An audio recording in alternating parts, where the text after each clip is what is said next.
All right, and I guess first question is, um, what's the main goal for the Republicans in the House for this year?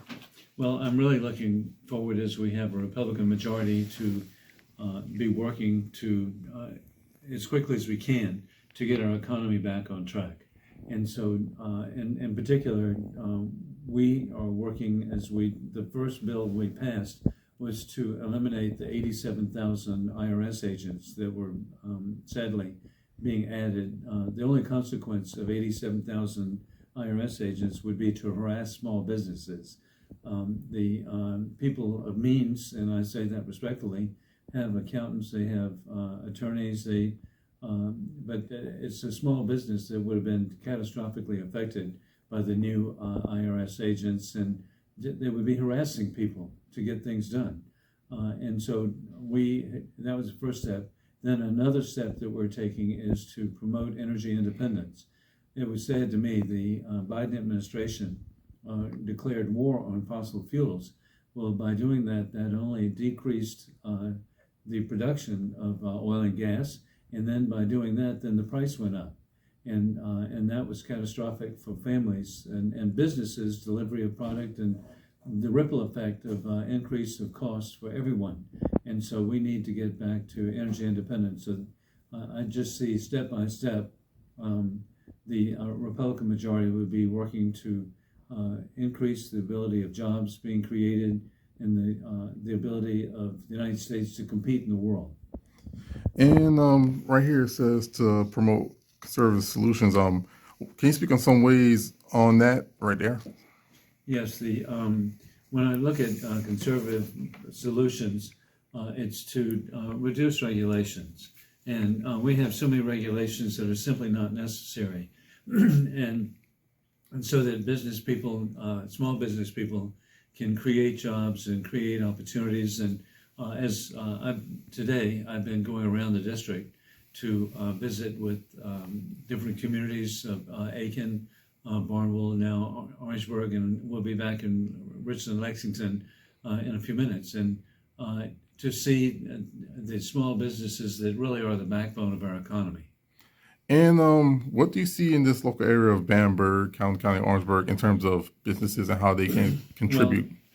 Well, I was really pleased. I was here for the dedication of the speculative buildings, and this was part of Senator Tim Scott's proposals for opportunity zones. And it was exciting to me. And you have a wonderful Chamber of Commerce here in Orangeburg, and you have wonderful personnel within county government who promote economic development.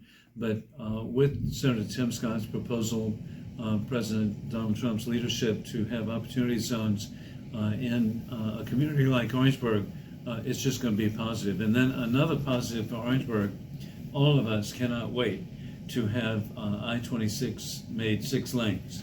When that's done, I just see that as a real benefit to the people of Orangeburg County for the ability to travel, particularly to the Port of Charleston. And then it's also bipartisan. I've been working with Congressman Jim Clyburn over the years for a opportunity zone type program, an inland port for Orangeburg County, and I'm very much in support of that. I still, every time I come to I-95 and 26, I was supportive when I was in the state senate of Congressman Clyburn's proposals for on-off ramps there. And so we're not going to give up, and I look forward to continue working to Orangeburg will be in the center of so much already. But we see with the Volvo facility coming so close to Orangeburg County, and great job opportunities. And also I work with the Savannah River site, and I'm really grateful to create jobs there. And so many people from Orangeburg commute to the Savannah River site. And I guess to kind of turn kind of nationally, you see kind of people on TV or politicians on TV, not have that bipartisanism. It kind of is very, I guess you say, rejuvenating hearing that you and Clyburn work together for bipartisan things. And we do. I quote a friend of mine, Sheila Jackson Lee, a Democrat from Houston, and she points out good news has no feet, bad news has wings.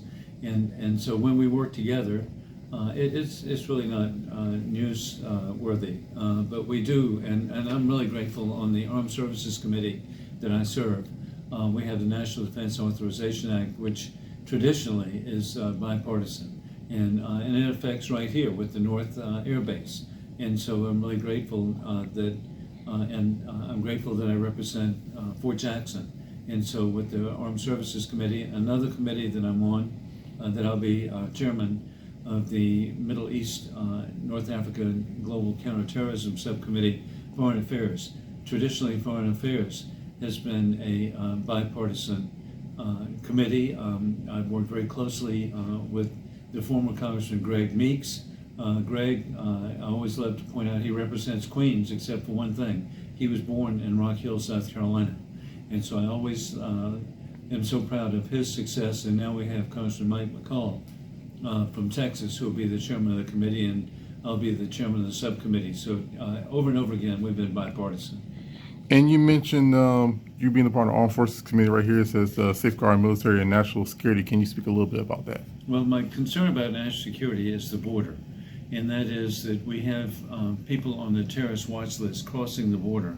I was at Del Rio, Texas, over a year ago, and I was so concerned asking how many people had crossed the border on the terrorist watch list, and they would not tell us. In the meantime, at committee meetings, we have asked questions and found out that over 100 terrorists have come into our country.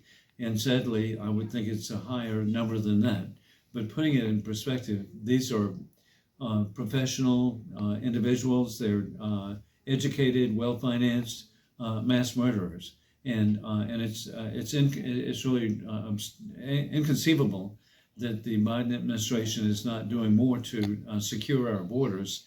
Millions of people coming across, but in the middle of the millions, we have drug cartels and we have terrorists coming across and putting American families at risk.